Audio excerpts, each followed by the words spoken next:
খুবই দুঃখের বিষয় যে আমিও একসময় আমলা ছিলাম।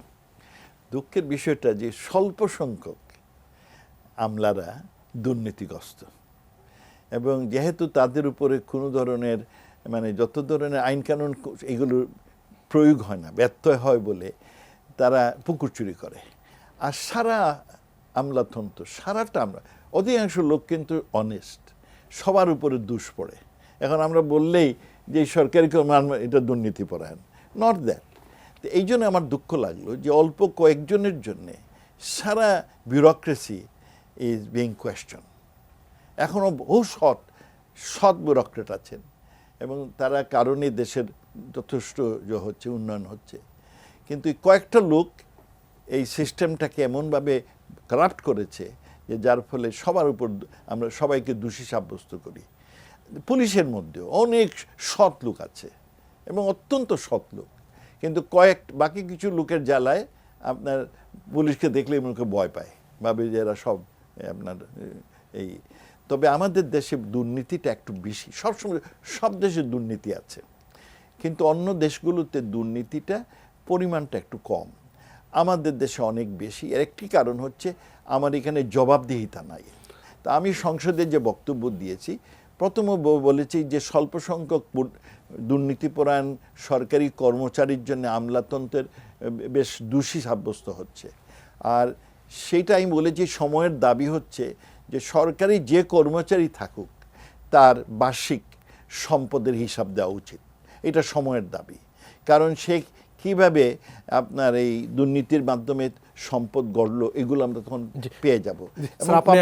একবার বলেছিলেন যে কানাডার বেগম পাড়ায় যে বাড়ি করেছে সেখানে আমলারা বেশি বাড়ি করেছে। আপনার সেটা আমাদের জেনারেলি পাবলিকের ধারণা, অনেক সময় রাজনীতিবিদরা বেশি দুর্নীতি করে। তো আমি এই যে আমলাপাড়া, এই যে বেগম পাড়া, তা আমি আমার সেখানে যিনি সরকারি ছিলেন লোক, আমাদের রিপ্রেজেন্টেটিভ, তাকে বললাম যে আপনি একটা হিসাব জোগাড় করেন। হ্যাঁ, তো উনি আমাকে হিসাব দিলেন। তো হিসাব দেওয়ার মধ্যে দেখলাম যে মাত্র 4 জন সেই লিস্টের মধ্যে রাজনীতিবিদ, আর বাকি সবই হচ্ছেন আইদার সরকারি কর্মচারী কিংবা ব্যাংকের সিনিয়র অফিসিয়ালস।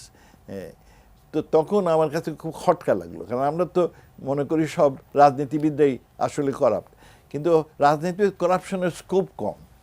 রাজনীতিবিদ যে আমি যেমন ধরুন এমপি, মন্ত্রী, আমাদের কোনো করাপশনের কোনো সুযোগ নাই। আমলার সাথে সহযোগ হয়ে আমি করাপ্ট হতে পারি। আমি যদি, কারণ আমলারাই তো ডিসিশন দেয়, আমি খালি তদবির করি।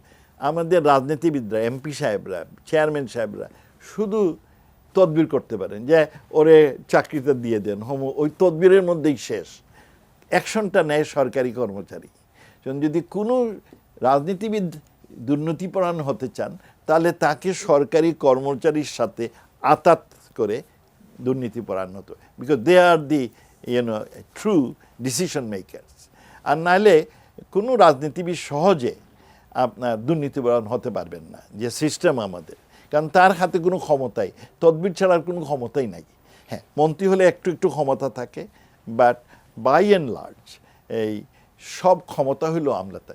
সুতরাং আমলাদের যেহেতু এত ক্ষমতা, তাদের জবাবদিহিতা অবশ্যই থাকা উচিত, এবং তাদের যে বর্তমানের যে আইন তারা করে রেখেছেন, যদি ডাকাতও হয় তাকে কিন্তু আপনি চাকরিচ্যুত করতে পারবেন না, কারণ the process is so lengthy ও সো কম্বারসাম। এমনভাবে তৈরি করেছে যে এইটা ওএসডি হয়ে থাকবে, ওএসডি মানে সরকারের সব বেনিফিট পাবে। আমি আমেরিকায় ছিলাম, আমি খুব ভাগ্যবান যে আমেরিকায় ছিলাম, ওখানে ঘুষ টুস খাওয়ার কোনো স্কোপ নাই, আর খাওয়ার সিস্টেমও নাই। সেইখানে যে জিনিসটা আমি দেখেছি, কোনো লোক যদি করাপশনে ধরা পড়ে কিংবা ড্রাগের ব্যবসায় বড় লোক হয়েছে ধরা পড়ে, তাহলে 1 নম্বর হলো তার চাকরিচ্যুত হয়, সে চাকরি হারায়।